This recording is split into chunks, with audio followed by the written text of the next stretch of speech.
Welcome to the final chapter of Introduction to Art. This is chapter 11, entitled Art and Ethics. Our chapter topics are ethical considerations in making and using art, censorship, and ethical considerations in the collecting and display of art. Learning objectives are to understand why art and ethics are associated, to identify works of art that were censored due to their failure to meet societal ethics, indicate why ethical values change over time by society, articulate why some societal groups may consider some works of art controversial, identify ethical considerations in the artist's use of another's artwork in their own, the materials used in making art, the manipulation of an image to alter its meaning or intent, and the artist's moral obligations as an observer. And then finally, we'll identify roles that museums play in the preservation, interpretation, and display of culturally significant objects.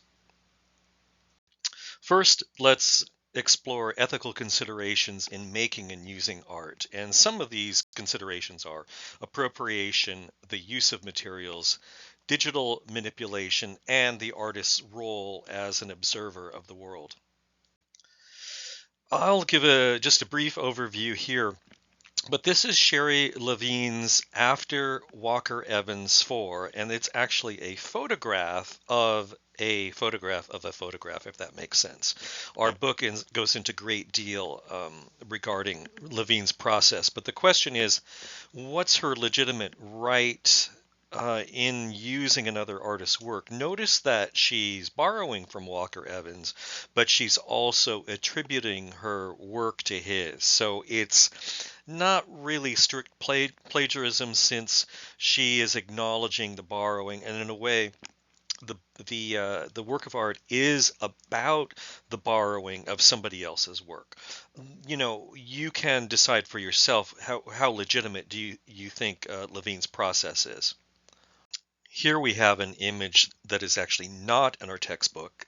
The artist Damien Hirst's other works are linked in the textbook, not actually shown. This is elsewhere. This is called The Physical Impossibility of Death in the Mind of Someone Living, and it is a real shark, a real dead shark, preserved in formaldehyde. So here, the ethical dilemma, and this is what the book touches on with regard to a different kind of animal. What are the ethics of killing a shark in order to turn it into an artwork? And not only that, the shark had to be replaced. So two sharks were killed over time as the first one actually decayed in the formaldehyde. So, the work may have a very strong impact on the viewer, but the ethical consideration of killing an animal in order to provide, apparent visual pleasure, I think is questionable. Here we have what I think is a more clear breach of a kind of artist's ethics, where the photographer has manipulated the image on the right from the original on the left in order to make the smoke cloud bigger and darker. He doesn't seem to know how to use Photoshop that well, because the cloning of the image of the smoke isn't very well executed. The image was published apparently in the New York Times, and then was had to be retracted by Reuters, the news agency, because of this breach of conduct, basically, by the photographer. One wonders, though, if it wasn't some sort of mistake and not intended for publication, because the manipulation is so blatantly obvious.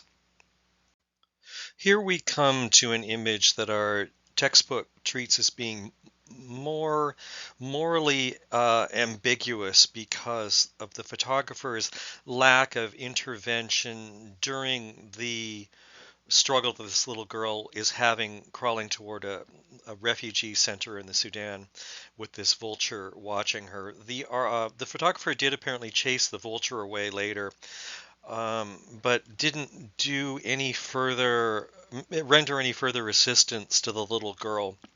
Um, the book explains how documentary photographers aren't supposed to manipulate their surroundings, but of course the moral dilemma is The little girl needed assistance, and the photographer apparently didn't render it to any great extent.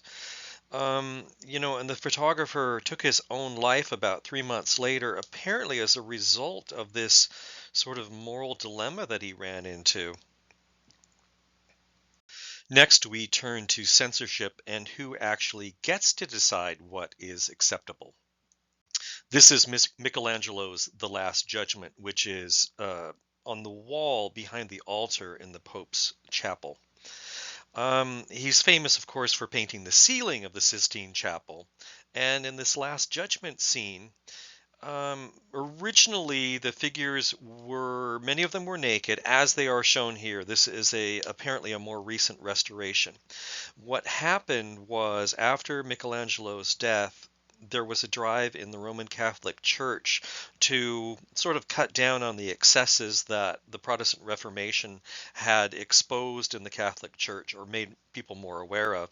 And drapery was actually painted over these figures in order to make them more suitable to a pious viewing audience.